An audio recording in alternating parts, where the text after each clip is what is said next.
Dober večer, spoštovane in spoštovani. Good evening, ladies and gentlemen, dear friends. It is my pleasure to do a welcome on the Ralph Dahrendorf Roundtable on LGBTI rights in the restless Europe. I will tell on behalf of the Board of Directors of the European Liberal Forum a little bit about our organization, which is Political Foundations of European Liberals at European level. So we are a network of almost 40 organizations, political foundations, think tanks, institutes all around Europe.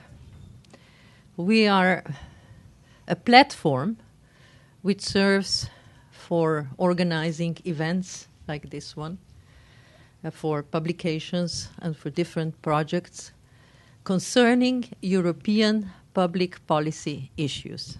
But also we reach out to citizens of the European Union and abroad, so we also work beyond the European Union, specifically in the European neighborhood, South and East. And we try to support active citizenship. So we reach out also to civil society. Of course, we are also the political foundation of the European Liberal Party. So I'm also very glad to greet here the former vice president of ALDE party, Louise Wies van der Laan. She will speak later. I would perhaps like to say just a few words to set the framework for today's discussion, which is a part of the festival of the Pride Parade. We in the European Liberal Forum have many events specifically on liberal solutions for European economy, on future of Europe, but also on the rule of law. And I invite you, of course, to visit our website to see what we do and maybe to also join some of our events that we do around Europe, but also in Slovenia. For example, recently, it was last week on digital society. Recently, it seems that in Europe we are all the time in some kind of crisis. And one of these crises has been also called migration crisis or refugee crisis, and it has been claimed that perhaps it touches upon the basic values on which the European Union is set. And in their heart, they are liberal values. Discrimination, violence, and terror cannot be tolerated. And I think this is the main message that probably will also come out of the discussion tonight. Tonight we will primarily speak about the LGBTI persons connected with their claim for asylum. Of course, as you know, in international law, everybody has the right to seek asylum. But to give asylum, already by its origin, historically and unfortunately also today, still remains the freedom of the state. So even in the European Union, where common migration and asylum policy, it's in the forming, member states have quite different approaches to grant asylum or different other migration statuses. And I think here we will see some of these examples, specifically from Germany, from Austria, also from Slovenia, in spite of the fact that LGBTI is in fact the ground to grant asylum in the European Union. So I hope it will be a vivid discussion. I look forward to the presentations and also for the interaction among of us. And I hope we will learn a lot and also contribute to this very important field, which really touches to the heart of liberal values, human rights, and our freedoms. So I hope it will be a very enjoyable evening. And now I will give the microphone to Lucevice. Thank you very much, Felicita. Thank you for the invitation to be here. I want to really compliment the organizers on the program. I think it's incredible what you guys have lined up, and it's really nice that one of the evenings is international, because this struggle, and I call it a struggle because when you're fighting for equality, especially for minorities, it's a struggle, is one that is nationwide, is European-wide, and is worldwide. And I think, all knowing what happened in Orlando, it shows it can happen anywhere, anytime, and that the idea that you can perpetrate violence against minorities is sadly something which is daily. And for me, the idea that once we have it, I come from the Netherlands. We were the first country, of course, to have full marriage equality. But that's only a start, because then after that, you have to start doing all the real work, and we will not be done until we have this, I think, all around the world, and marriage equality being only one small tip of the iceberg, which we're trying to achieve, but an important one. And it was interesting that since I moved to Slovenia 3 years ago, Slovenians managed to organize their third anti-gay referendum and have it won by the Catholic Church. And it was not a pleasant experience, I tell you. And at the same time, it shows how many incredibly dedicated people there are, many of them here tonight, who are doing this battle. And it's so important because we're going to have to do this city by city, country by country, and slowly but surely make this the kind of world where everybody can be who they are and where we can have equality for everyone. And it's interesting because when I was first elected to the European Parliament and we founded the Intergroup for LGBT rights, I get a lot of people would ask me, say, why are you, a straight married woman? Why do you care about this?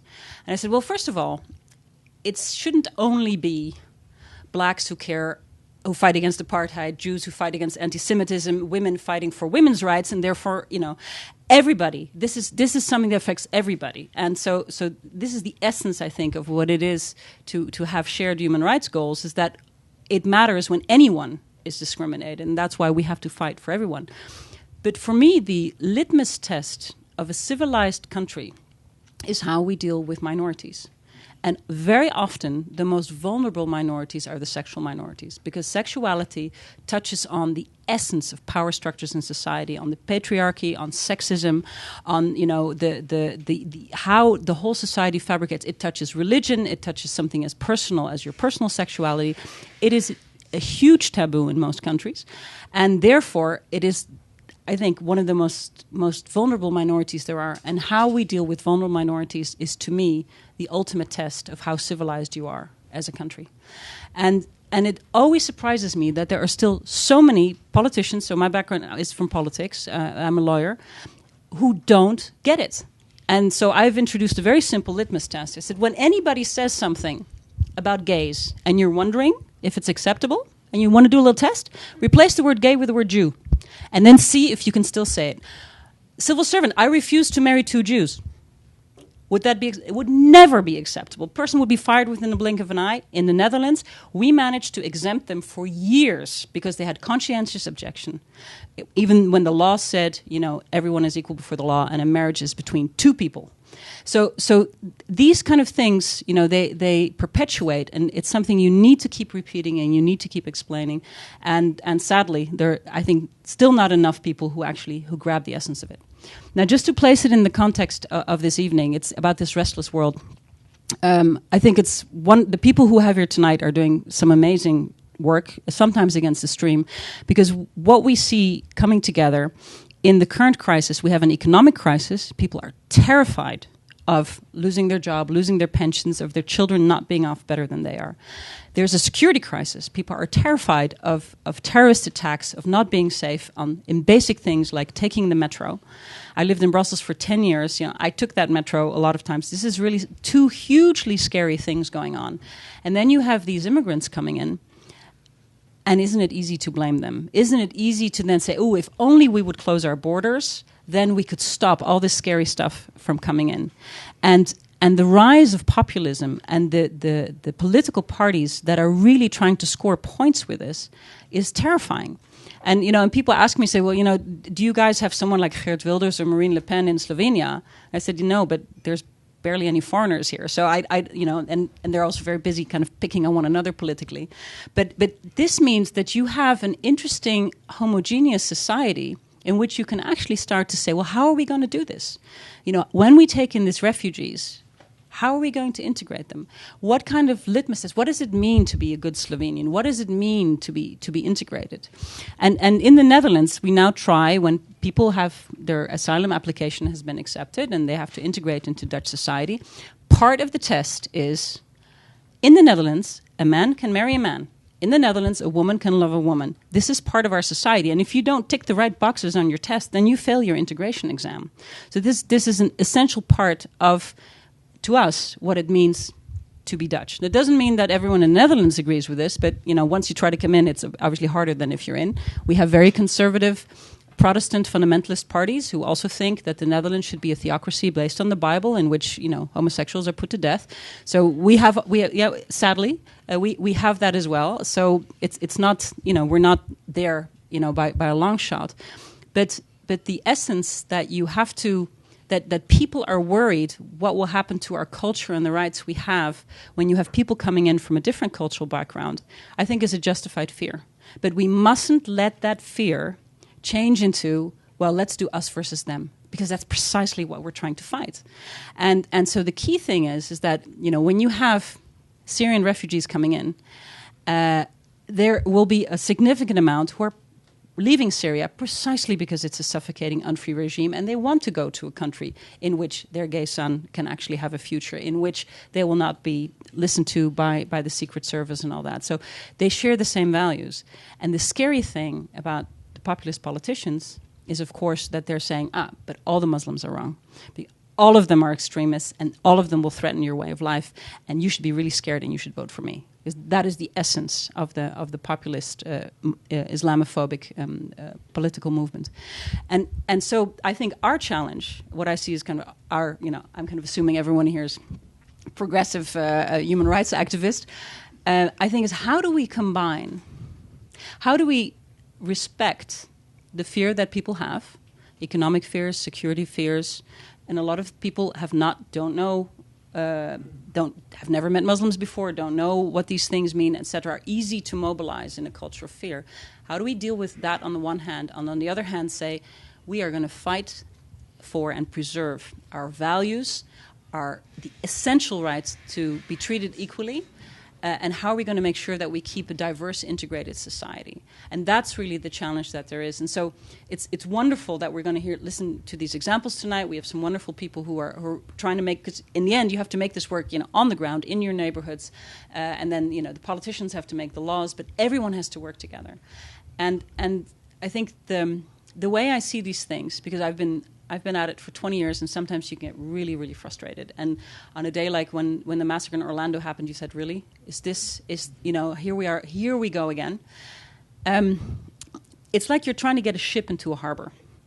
And it takes everyone. It takes the captain and the people on board. It takes the wind. It takes the waves. It takes the people in the harbor. It takes... everyone has to work together.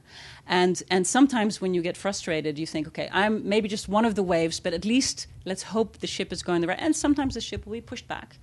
When they pass the legislation in Uganda and what's happening in Nigeria, Russia, it's really, really tough. But at the same time, we have to keep an eye on the harbor, and we have to think, even if we're a small wave or a small breeze trying to push it, every small step matters. Because then, maybe if not for us, then maybe for our kids or our grandchildren, we can finally have that world in which you can just be who you want to be.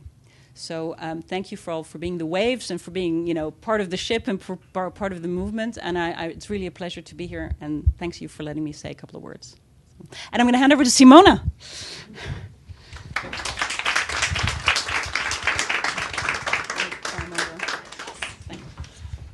Thank you very much for those introductory words. In a situation like in Slovenia, where being an LGBT activist or organizing the Pride is not something that makes you popular. Actually, on the contrary, it's good to see that we do have allies, political allies, allies in civil society, allies in different forms and ways, and that we can make a festival like the one we have right now here possible. So big thank you to everyone supporting us in this work. We couldn't do it without you. So thank you very much. Now, I have actually here two people sitting next to me, and it's a really great pleasure actually to introduce them to you, because on my left hand side here I have Aldo Perez with me, and Aldo is actually a colleague of mine that we've known each other for quite a lot of years now, and I know him from also the political youth movements from the socialists. And we've been doing some educational work together in the past. So it's a great honor and pleasure to have you here, Aldo, tonight. And actually, I invited Aldo here because besides his activist work, actually he has a very particular personal story that I think might be quite an enrichment for our festival and our debate tonight. So we will get to your story in a short while. So welcome, Aldo. And then further on my left-hand side, I have Sandro Cortecas. And Sandro and we met recently in the Netherlands. And Sandro came extremely highly recommended because actually we were looking for people organizing safe houses for LGBT refugees in Western European context. And so when we came to the Netherlands, it was like, Sandro is the person you have to speak to, definitely. He is the kind of person that actually manages to get through walls. Yeah, and that was a kind of reference which was all it took to do our best to have you here tonight. And also, I think we'll get in a short while to actually the work you're doing, and actually people can see the first part of your presentation, which will be from a perspective of an organization called LGBT Asylum Support. Yeah. So welcome both. Yeah. Thank you to everyone being here with us. We're quite honored. It's a bit hot room, but I think we can try to keep it even hotter for the next 1 hour. Okay, so Aldo, you are actually originally from Mexico. Yeah. So in order to start this story and why you're here today, I think it's a good moment to shortly look back to your earlier days, yeah? Maybe your childhood, maybe your youth. When you look back at your youth, what were some of the more important memories or more important moments in your life as a very young person, as a child, as a youngster growing up in your home environment that you can think of right now?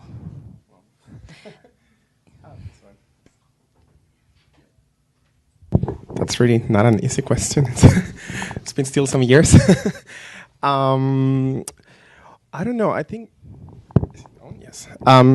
Especially because the topic is migration, I think the first thing that comes into my mind is that I always had this dream, actually, of coming to Europe.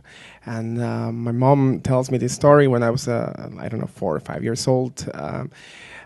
They asked me, what are you going to do when you grow up? And I said, I'm going to study in Europe.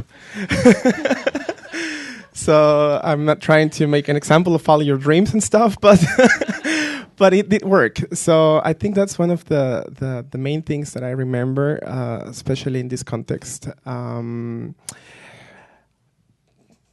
I don't know. There were also, I guess, many things that you're only aware of what happened or the things how they developed in your head until you are able to look back as a grown up. Yes, and one of those things I think was also growing up in the countryside. Well, sort of. It was like 90,000 people, but you know, our cities are quite big, so it was countryside. I think growing up there and not being aware as a child of being LGBT, as I will describe it right now, but still being aware of being different and being treated differently. And yeah, this is, I think, something that I only managed to properly reflect on until I was older. Mm-hmm. And now, when you look back on your youth and your your life at the time, was your sexual orientation something that actually influenced your decision as well? Because when you said, okay, this dream about studying in Europe, but was it something that kind of also sprung you to go, or is that something that actually developed later? I think now, if I'm completely honest as well to myself, it was always there, and it wasn't something that I could ignore. It was something that I suppressed until I was in Europe, basically. When you live in an extremely conservative society, in this case a Catholic society, where you're not even supposed to have sex until you get married and blah, blah, blah, blah, with these whole conceptions of marriage and sexuality, it was also easier to escape in this, oh no, I'm just respecting, not to deal with my own sexuality or with my own identity. So I think that's the way I dealt with it. And I came to Europe when I was 17. So I was already, I will say, almost a grown-up when I came here. But I think it was definitely there. It wasn't, I always told myself, okay, it was more the circumstances. Okay, now I got an opportunity to study university here, so I'm going to stay. But as I said, if I'm really completely honest to myself, I think that I knew that if I wanted to be free, if I wanted to feel free, I cannot go back because I will not have that. And yeah, so I will leave it now for there. Okay, I think that maybe many young people, especially in Europe, were kind of traveling and studying abroad, or even in high school level education and so on. It's becoming more accessible, so many young people choose or decide or get the chance to do something which you did, which is actually go for school to another country, or in your case another continent. But at such an early age, then afterwards to decide not to go back, I think that's a different level, that's a different heaviness that comes. So what happened? Why this decision? And actually, what did it mean in practice then to make this decision? Well, at first, of course, it was great, and it was a great opportunity, as I said, because it was really my dream. And until I was that age, I still believed that I really wanted to do this, and I'm also very glad I did it. Don't get me wrong, but it wasn't easy. I think I'm still a person that takes decisions in a way maybe a bit more impulsive. So it's like, okay, I'm just going to stay here and I'm just going to make it. And it's only until afterwards that you start realizing all the challenges that you're facing. And or sometimes even now, my father died 2 years ago and I wasn't able to go to his funeral. And I think this is all the kind of things that I always knew consciously that they will come when these things are going to happen. But, it's just cross the street, so to say, and continue your path. It was challenging for many reasons. First of all, I didn't speak the language at all when I came, so I had to learn German first. And then being at university and having an accent and being from Latin America, there were always some kind of comments like, oh yeah, but you know that you people in Latin America have not such a good education, so you don't need to, participate in our group work. And I was like, well, thank you, but fuck you. So,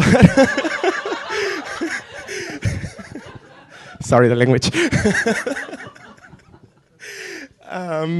That for one part, and the other part as well is, of course, when it comes to family, which we'll probably going to speak later about being LGBT and family, which wasn't easy, and I was just also hiding it from my family, but still. It was like I wasn't there for weddings, for birthdays, for any of that. So I think it was for good and bad that I wasn't there, and I'm still not there. So it's a process; it doesn't stop. Yeah. And well, you ended up not so far away from here because you live and work in Vienna. So you ended up in Austria. Okay. Yeah. So that's almost like, ending up in Slovenia. So, and it's I don't know, but maybe from a kind of southeastern European perspective, that's a bit strange choice for someone maybe coming from Latin America, ending up in Vienna, in Austria. So how do you look at that choice? Was it even a choice? Did it happen by coincidence? And and what did it actually mean? Because I still think that, considering that our countries, even inside EU, they're very diverse to how they treat migrants, how they treat minorities, and all these things. So we in Slovenia, we don't necessarily hear always too positive things about Austria, so we feel quite close to Austria actually, or sometimes on this topic. So what was actually this environment in which you came? Yes. Well, I don't know what the next questions are, so I'm just going to go in depth into my answer now with the whole process. When I came there, to be completely honest, at the beginning it was rather easy, because I came as a student. So it was something different. So it was a bit of like a vicious circle. I had to have insurance in order to get the visa, in order to get the inscriptions for the university, in order to get the insurance, and so on and so on. So at some point, that was the most difficult part, to break that circle. It sounds silly, but it's really a bureaucratic burden that takes more weeks. But once that was settled, it was rather easy, so to say. I also stayed with a family with which I was living as an exchange student, because I came here as an exchange student. So that's already how I came here. It was more, so to say, casualty. I mean, a coincidence. I was able to say I want to go to Austria or Germany or France were my options, but still it was like lucky guess, so to say. So I got there. At the beginning, obviously, you start comparing what you have right now with what you had before.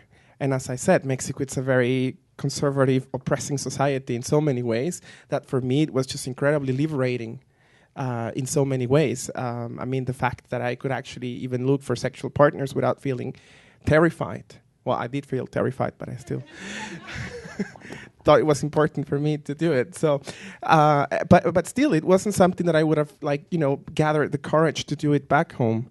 But with the time, when I started learning more the language, when I started reading the news, when I started adapting more and more to the Austrian society, I stopped comparing it to what I had before, because this is what I have right now. So I started to also be more aware of the limitations of the Austrian system in many ways. And also the worst part came obviously when the legal situation became more problematic. When I started studying, for example, I also had to sign a letter, which was not legally binding, obviously, but still I had to sign it, that I will back to my home country when I finish my studies. So as long as I had a student visa, everything was fine. I just had to prove that I was studying and making exams and everything was fine. As I said, I stayed living with this family for many years, and they also became my parents in a lot of ways. By the way, here I have to make an announcement for diverse families, because I know it's very, very hard to understand for most people, but family is much more to me because of the situation, especially, than just who are your biological relatives. And they became my family, and at some point they came to me, they don't have children, and they came to me and said, listen, you are for us also our son, and we will also like to make it legal. So we would like to adopt you as well, without me losing my legal bounds to my family in Mexico, which is also possible. And first I was really reluctant, because it's also something psychological, It's like, but I have my parents. And I was like, but they became my parents as well. And if something happens to me in Austria, and I think that was my main at the end that made me take the decision, if something happens to me in Austria, my parents are 10,000 kilometers away, and they are the two persons that I want them to take the decision. And so we did this, which was really at that point absolutely not for legal purposes. But afterwards, the 2 years passed after that, and the person from the municipality told us, you could actually change for another visa and take, like in German it's called Niederlassungsbewilligung, which is like a permanent residence sort of, as a family member. But then again, the law in Austria differentiates between two kinds of different of family members. The ones on direct line, children basically, and spouses, and all the rest, which is adopted children and so on and so on. So I came into the second category, and I had a visa for staying in the country, but I was not allowed to work. So I still had to renovate this visa, but I got trapped into the system because I also had to keep studying. So I finished my studies, and I was like, I'm fed up with university. I would really like to finish. And I couldn't. Because if I did, I lose this, and so on and so on and so on. So it just became quite a burden. It lasted 13 years that I had to apply every single year for a new visa. In between, I decided to move to Brussels because I really thought I'm really fed up of the system. I'm really fed up with this country, and I just don't want to deal with it anymore. And I want to also feel appreciated. And so I would let you answer ask more questions. It's hard because I think that still at the end of the day, if we are honest, you are someone who, from our perspective where we are sitting, you can pass for almost white. You are a man. Which can mean that sometimes you can pass for straight, maybe. You had a situation where there was a family and you had a student status, and so there was some economic stability maybe also around you, and so on. And so if we say, I'll be bold and I'll say that you can be like a middle class, educated, young person, and you could easily pass for, European, so on the street. So. And if we hear this story and we see 13 years of those kind of obstacles, and then you have here a person according to all those categories that are always put, we want the good migrants, we don't want everybody else who's supposed to be something other than the good migrant, But actually you fall in the category, if you're honest, probably of the good migrant.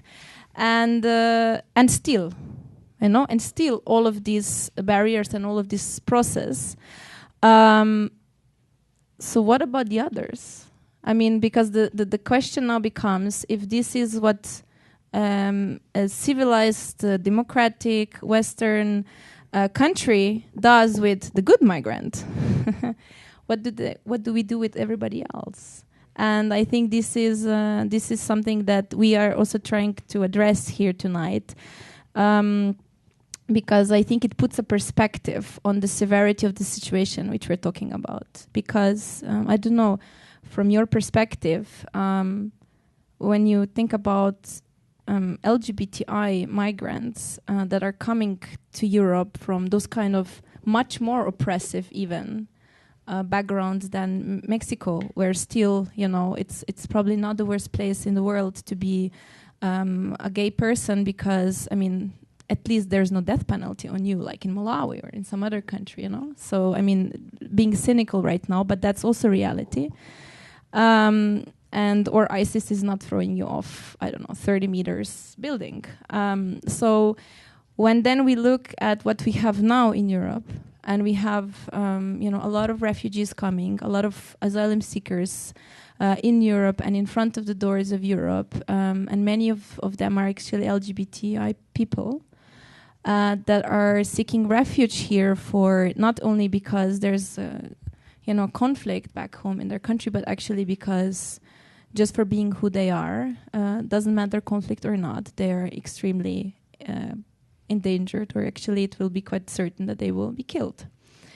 And when we look at that, well, I think I don't know what is your perspective on what our societies are doing right now. And I think also this is something that I would also like to ask Sandro to get into our discussion a little bit, because I think, Sandro, you've had kind of experience offering some support to people that are also a bit more in that kind of situation.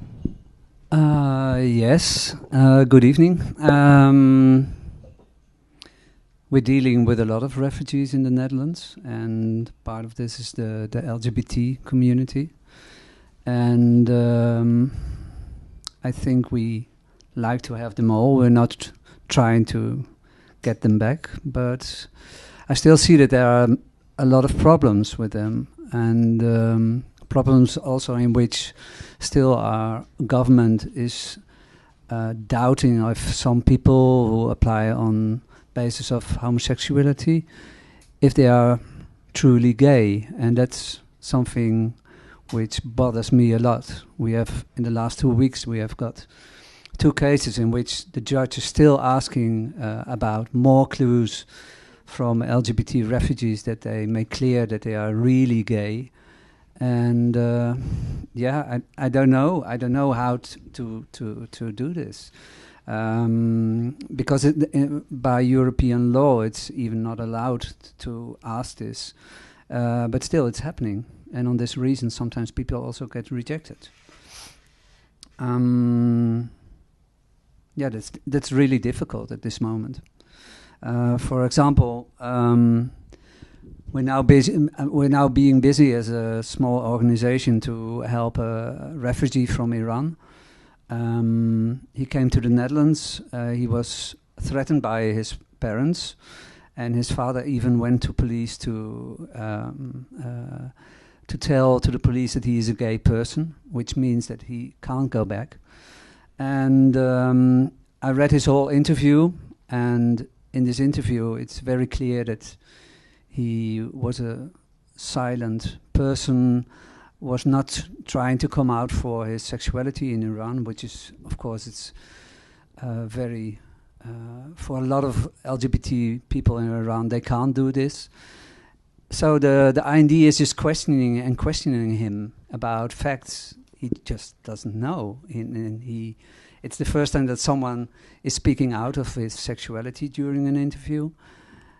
And at the end, then there comes this fact that his father is going even to police to tell to the police that he is gay.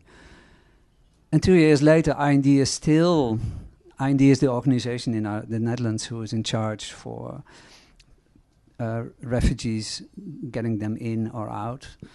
And after 2 years, the IND is still like, no, we don't think you're gay, even if his lawyer is asking to the judge, examine him. Just examine him. If there's no proof, just examine him. So this is ridiculous, in fact, what is happening, and it makes you feel ashamed if it goes like this.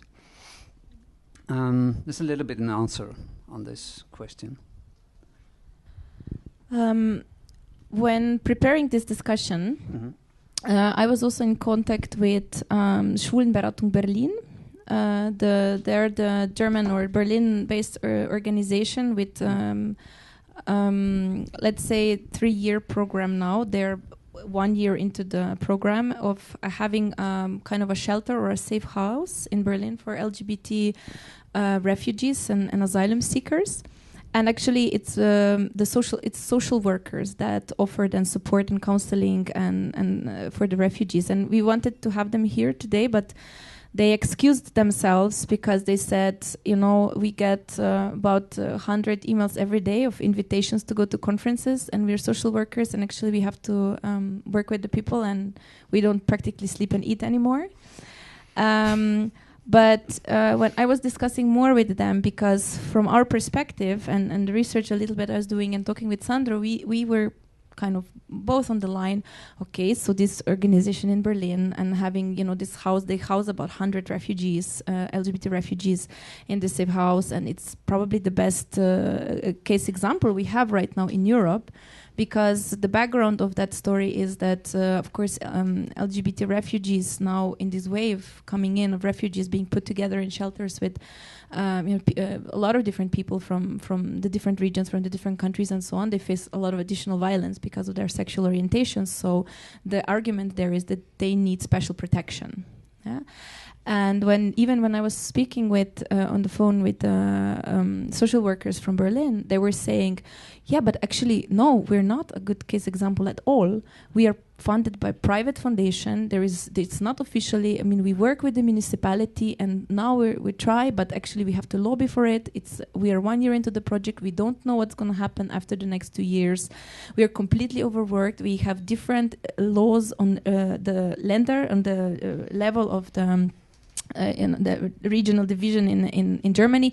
Even if a refugee comes here from Munich, actually we cannot advise them because there's different legislation in Bavaria than it is here in Brandenburg, for example.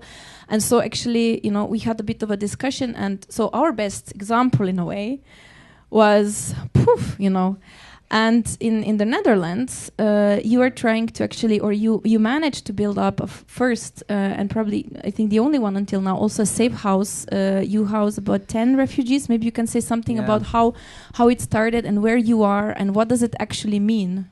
Yeah, I can explain a little bit about the Dutch situation. And in fact, it's not a very positive story also, because as Ludovice explained, is that we are very proud to be the first country where everyone can marry the other one you love. But if you see it on the way we treat discrimination of LGBT refugees inside camps, I'm ashamed for this, because explaining a little bit about my situation and my organization, LGBT Asylum Support, because we started something more than a half year ago, which is very short. And in this short time, we managed for 2 weeks ago to speak to the highest person inside of our Dutch government, the Staatssecretaris, Secretary of State. And that's quite unique to have this done, because normally as a group of LGBT activists, you just don't manage this. So somehow we're doing this on the right way. But it happened in a way that in December 2015, last year, a group of LGBT refugees in an emergency camp in a former prison went on hunger strike. And you can almost compare this to Stonewall Inn, where also LGBT people were fed up, and that they, with this Stonewall Inn, that they didn't want to have this bullying anymore by police officers. And for the first time they went on strike. And also with this LGBT refugees, they went on hunger strike, because what happened is that in the Netherlands until then there was no safe place, no safe house for these people who flee to the Netherlands and try to get asylum, but get discrimination the whole day. And what happened is that at this emergency camp, these 10 people, they were put in a special place from this prison, and it was the wing where the female asylum seekers were all gathered. But the discrimination just went on. Even the female asylum seekers were discriminating all the LGBT people. And they had many discussions with the director, who was also a former prison director and didn't have any knowledge about refugees. They discussed this with him, and suddenly they said, well, this is just enough. And because we have a network, a WhatsApp group, and because I live in the north in the Netherlands, where all the refugees first come, and then they were spread over our country. So we have a huge network, and within an hour I heard this news, like there is a whole group suddenly on hunger strike. And this was the weekend of 10 December. And this group, I managed to get them, to get some people from politics in this weekend.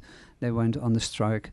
And after this, their only demand was, we want to get out. We are not going to be like rabbits, like an experiment.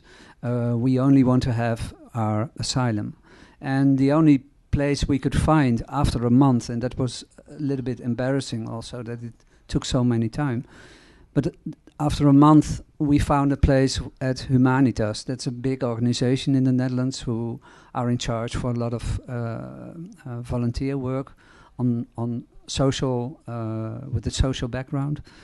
And we housed them early February. And this group of 10 is still there, but sometimes they also have to go to other places because they are in the middle of the process of getting their asylum. But what happened is when they got there in this safe house, they became human again. And people got traumatized from this group. 2 of them tried to commit suicide even. So they had a horrible time. And what was sad is that everything what we did, everything what we tried to get in the media, everything was being downplayed by our own government. And we have a COA. COA is the system, is the organization in charge for healthcare and safety for all refugees. Their spokesman was even lying. The mayor of the town where this emergency camp was, she was also lying. The head of police was lying. And for me, this was the first time that I was thinking, I'm living in the Netherlands, I'm living in Europe. These are people who are part of the Ministry of Justice and Defense. And what's happening here? They're just lying and they can get away with it even. And for a month ago, when I was trying to get something in the media about a small detail about this, I even got a letter by a lawyer from this organization that I was not allowed to publish anymore. So that's a little bit what happens with activists who trying to get the bad news out. And sometimes this just needs to be, because discrimination is just not allowed. It's our ground rule number 1. And this one is just very clear that all people in the Netherlands, even refugees, even people who are not yet Dutch people, they can't be discriminated on basis of sexuality, on political grounds, on race, etc. And for us, as a small organization, this was in fact the main subject also to start and to support all these endangered LGBT refugees. It's a little bit about our history. I will tell something more with the PowerPoint. Okay, so if we then look at this story, and for example, we see that, and you're saying yourself, actually, you come from a very small organization. It's actually an organization that got established also during this process of doing this work. What can LGBT organization or LGBTI organization do? Because, for example, in the Netherlands, there are some organizations which, we even know here in Slovenia that means that their work and their kind of pedigree in a way also is internationally recognized.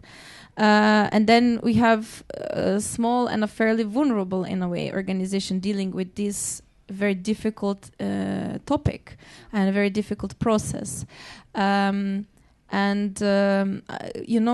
Slovenia, for example, we don't even have a safe house for LGBTI young people, for example, that get kicked out on the houses from their parents, or like we would have a safe house for battered women, for example, for domestic violence, but we don't have a safe house like this for LGBT people when they're in those kind of circumstances. So in a context like this here in Slovenia, to imagine then having some safety mechanism or kind of positive treatment for asylum seekers that are LGBT, because also here in asylum houses we have LGBT people, and they were reporting also on a lot of difficulties. So how do we get there, or actually what can LGBT organizations or a community do to support the most vulnerable of the vulnerable? Yeah. It's a difficult question. It's really, really difficult because we're struggling with this also. I mean, in the Netherlands we have a huge LGBT community, society, COC Nederland, and a very old one also. And in fact, they help refugees, but it's on a way that all the people from COC Nederland, they are volunteers, so they have to stick to some rules, like if they help refugees, they can't interfere in that process. They are not allowed to take contact with their lawyers, etc., etc. So what leaves behind, or what stays left, is that they can only help them to organize once a month, a gathering of refugees, LGBT refugees. They can speak there with each other. They can have coffee or tea, but that's it. And that's farly not enough. And that's where we came as an organization, that we help these people with the lawyer, we help them with the whole procedure, and they need this kind of help. But still your question remains, like, it's very difficult. We struggle with I mean, we've got a lot of refugees we are helping now, but it came also that it started because we are living in the north, and in the north all the refugees first come, and there we heard the first stories, and from the stories it became a network, and bit by bit all these problems came out, because most of the refugees, they are only here to get asylum, and they stay into the closet as long as possible, not to get any harm, and sometimes this just doesn't work, because what we see, and mostly it starts with the transgenders. Those are the most vulnerable among the LGBTs, and they can't hide it. And that's also where our first help started for the refugees. I think that will be also a case here. Where does it start? I think with signals, and these were also the first signals we heard. But I know that, I mean, we have in the Netherlands now, the topic has been of many refugees, but the problems of discrimination, that's already for long years. And it's a little bit a shame that now, with so many refugees, that it's coming into the news, but in fact the news itself, it's old. The only thing is now in our country that, well, we're bringing not one, but we're bringing more than 10 out with also police reports, etc. So that's really a serious thing. And maybe also from another perspective, because although you are also active, as I said before, in political organizations, and we have actually here guests and people who also here in Slovenia are actively involved in politics, maybe, or at least are consider themselves as being interested or political people. So what can for example political organizations or political youth wings or just people who actually want to act also through politics, what can they do in that kind of situation? Well, I think obviously there is not like one recipe or something, but I think definitely, especially from an educational point of view, the first step to take is to reflect on racism itself. There is an incredible amount of racism and xenophobia within the community as well. And I think that everybody who is active within an LGBT organization or is close to such an organization needs to start reflecting or pointing out the problems that there are in these regards. It's difficult now in Austria as well to read in like forums and everything else as well from LGBT people, the way they speak about migrants, and in this specific case about asylum seekers. And it's people who have experienced themselves discrimination. But just to finish the sentence, I think we need to be aware, and this is the first step, that we all grew up in the same society with the same homophobic, transphobic, and so on structures, with the same racist structures, with all the same structures of power as everybody else. And I think we need to reflect that as well in ourselves as a first step. Thank you for that. I think that we still have maybe 5 minutes at the end to maybe tackle some issues from the presentation that you have, Sandro, but maybe it's also a good moment to ask somebody from the audience or a few questions from the audience. Maybe there's something that you would like to ask to the guests because you heard, I think now, maybe sometimes even bits and pieces of a larger story. Maybe you have a question.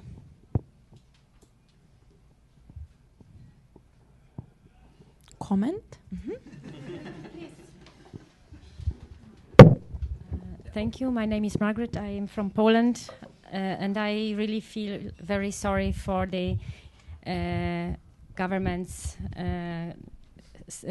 steps that are taken against minorities in my country, and I am really feeling ashamed for that, having also lesbian sister. And within your words, saying that you are fighting in court to prove that your refugee, your beneficiary is LGBT to get the refugee status, I have to say that in my country, everyone entering will be just hiding it as deep as it is possible. It will never happen. Within the Pride Parade we had last Saturday, this is always two sides. One side is like people demonstrating solidarity, and the second side of the street are really national right-wing party demonstrators. And it's so touching for me. Even now I can really feel it. So I wish everybody to live in a country like Netherlands is, really experiencing things that are happening now in Poland and feel very ashamed and sorry. And I'm looking as it is finished in 4 years' time with a new election.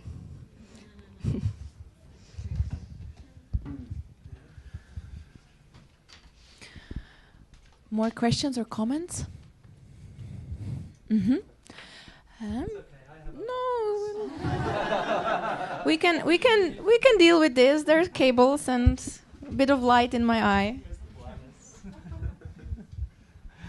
Hi, I'm Michel Emson, and really this is a question for Sandro. First of all, I very much commend you on your work. Thank you very much for what you do. My question is that European-wide, do you have a consortium, do you have a group of organizations working together in pursuit of fighting for these rights for LGBT refugees? And if not, is that something that you think would be beneficial? You know, we know that the individual member states are responsible for making their own rules when it comes to immigration. But by the same token, we're all bound by the universal human rights. So is that something that we see as happening, or something that we should see happening? It's a very, very good question. I mean, last year I was part of the refugee boat on the Amsterdam Gay Pride. I didn't start my organization yet, and people were just asking because last year I went with a whole group of Russian refugees to our own parliament, and people were asking me, what kind of organization are you? And I said, well, there isn't one like this, not yet, for refugees. So this year we started LGBT asylum support, but to get it now through whole Europe, it would be very good. One of our first goals will be if we have enough money to get our own lawyer. That's one of the things because that's things we just need on our in the Netherlands, for example. But the network is already starting, like an evening like this. We have people in Belgium in which we are in contact, in Norway even. So it's starting. The more we come out with this bad news, the more the best the network will grow. Yeah, yeah. But I'm limited in my time because this is my first day free from many months. So, yeah, yeah. Now, can I just add that, well, first of all, the law is on your side. I mean, we have a European Charter for Fundamental Rights, which makes it very clear that discrimination is not accepted, etc. There are also a lot more politicians on your side than you know. The problem is that they don't know what's going on in the real world. And so I think one of the key things, and I say this to the colleague from Poland and everybody else, is that you need to tell them. Because politicians want to do two things. They want to do the right thing and they want to get reelected. If you can tell them how they can do both at the same time, then they will do what you need them to do. But so they need the concrete examples to make things happen. And I think, and Sandro, you're right, because what we need to do is this has got to come from the bottom up, and this is about uniting people, and this is about starting, a Facebook group. This is about mobilizing ILGA Europe. It's there are allies everywhere, and the more evidence there is, and the more information there is, the more that we can then start moving it forward. But we can't wait around for governments or other people to do it. It's gonna have to come from us personally, and that's how all change comes. And then, hopefully by kind of uniting our power, we can start making a difference, like you guys already are. Because at the end of the day, if you can make one person feel safe, and let alone 10, that makes a huge difference already. It's better than doing nothing. It's already more than 10. I'm sure it is. I'm sure it is. Yes.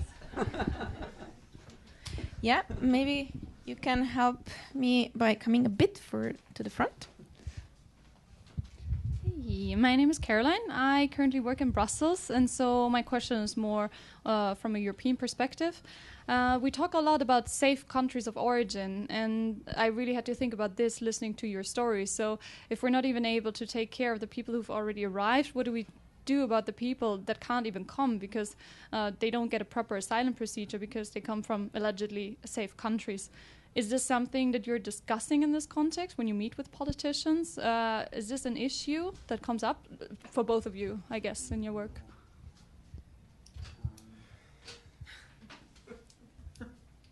I'm just thinking. Am I discussing this?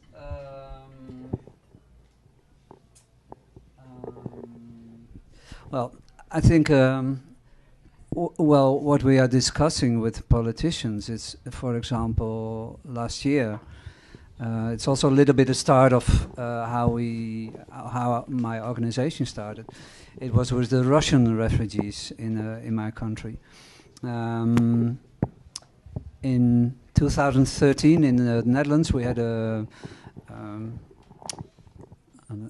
I searched for the word. We had a festival with Russia and the Netherlands. They were celebrating 500 years relationship, something like this. It was a plan of Medvedev, and it was a cultural exchange between the two countries. And in this year also, Putin was coming to the Netherlands. There was a big demonstration in Amsterdam with angry LGBT people. I never saw such a good demonstration, and I was at that moment I was feeling very proud because Putin had to leave the place where he was dining with the Queen, and he had to go to another place because we were making such noise, and that's good, and that's where we are strong at that moment, and that was in 2013, and even our Minister of Foreign Affairs, Frans Timmermans, he was saying in the media. All LGBT refugees from Russia should stay in the Netherlands. They have a right to stay. Big words. But what happened is that that was in 2013. And 2 years later, and in fact already a year before, I discovered that more and more LGBT refugees were being sent back from the Netherlands. And I thought, how is this possible? And why is not any organization doing anything at all? Even COC Nederland, which is the biggest LGBT organization, but also Amnesty International. And I was just surprised. And at that time, I think I was standing up, like, this is not correct. And from this, I went within a week, because I also knew already some Russian refugees who were denied and should go back. Within a week, I was introduced into the Dutch Parliament. I made a letter making clear what was going on with some good arguments. And I was invited by someone of SP, which is a social party. And they also know very well how to organize, but also to demonstrate. And in one evening, we made in the security part, or it's the part of the first chamber where only members can come. We had a dinner, and we made, in one evening, we made a plan. Like, okay, what can we do? We make a petition, we do this, we go to the media. And this is what I discussed for the first time about a country of which most of the Dutch people thought, okay, we're dealing with this. We respect the people who come from these countries and have problems with their sexuality. And it worked, because in 2015, the whole group, there was even one woman who was waiting for 9 years for asylum. They all got granted. They all got their permit. But it could only be that there was a lobby towards politics. And like Louisa is also saying, in politics, that's the place where you can change, you can make the changes. And I learned this in these two last years, but there are still a lot of countries where it is a gray zone, or we don't know if the refugees are being allowed or not. And for example, we're going to start with a petition about Armenia. That's also a former USSR. All these former USSR countries are in the Netherlands. It's problematic. We never know if LGBT refugees, if they get a status or not. It's like a game. We just don't know. So there is, and it's also because the information from some countries, it's corrupt. And from Armenia, there's the information which came to the Netherlands. It was also proved that the one who was in charge for this was just corrupt. So that's, in this case, we get the information from the LGBT refugees themselves, because I can do a lot. I can go to politics, etc. But we also use the refugees themselves to come up with stories, come up with evidence, and work with them together. Because then it's not only the support we are giving, but they have to feed us, so we can feed politicians, and then make changes, small ones, bigger ones. And I hope finally also a big change, which will mean that if refugees, if they are LGBT, or if they are pregnant women, or if they are children, that all vulnerable refugees, if they are in danger, that there is a place where they can go. Because that's our last move we make now into Dutch politics, to make clear that our Secretary of State, Klaas Dijkhoff, that he comes up with an answer about this. And that's a little bit what we do, what we discuss with politicians. It's not only about the countries, but it's in fact much more. Yeah, that's my answer. I think, from the case of Austria, we had this example with Hungary as well, where I will definitely very seriously ask myself the question if Hungary is still a safe country for refugees. But still, I think my answer to how to solve this, I think we need to solve it at two different levels. One is, of course, at the top, so to say, at the political level, and I will say even at the European Union. And the other one is from the bottom up, from our organizations.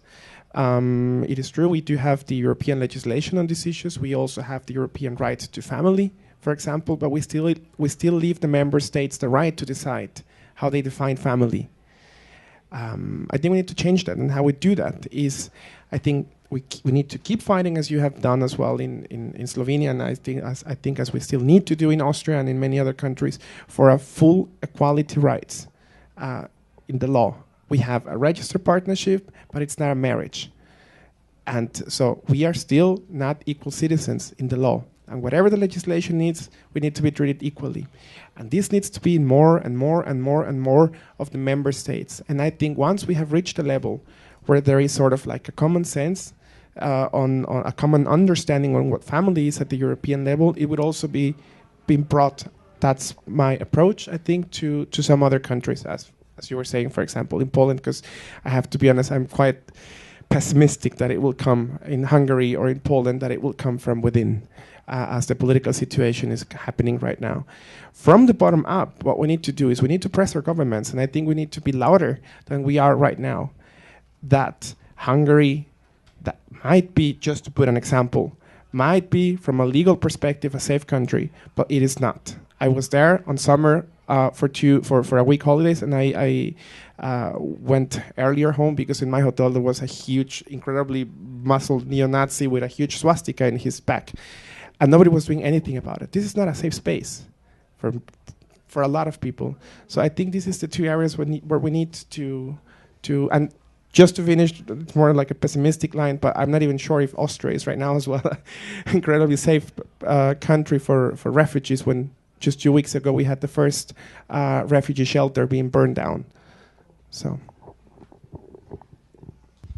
And yeah, actually also considering the situation in Slovenia and some of the reactions and incidents we had here, being part of the Balkan route actually also was the background for us also why we wanted to bring this discussion and this kind of other perspective even on the whole story on migration and migrants and refugees, because you know at the very beginning of when this route started and it became a bit more pressured in Macedonia and in Serbia, and the first words started to come that the Balkan route is going to be open towards Slovenia, what we also noticed is that within the LGBT community, you know, we would have friends on our Facebook or in social networks and so on that we knew that are part of the LGBT community, and they were actually making a lot of nationalistic and negative comments about the refugees per se, and about this kind of threat of most of the refugees being Muslim and so on. And for us it was very, very alarming, you know, and we already tried as an association to make some awareness raising discussion about this last year in November about it.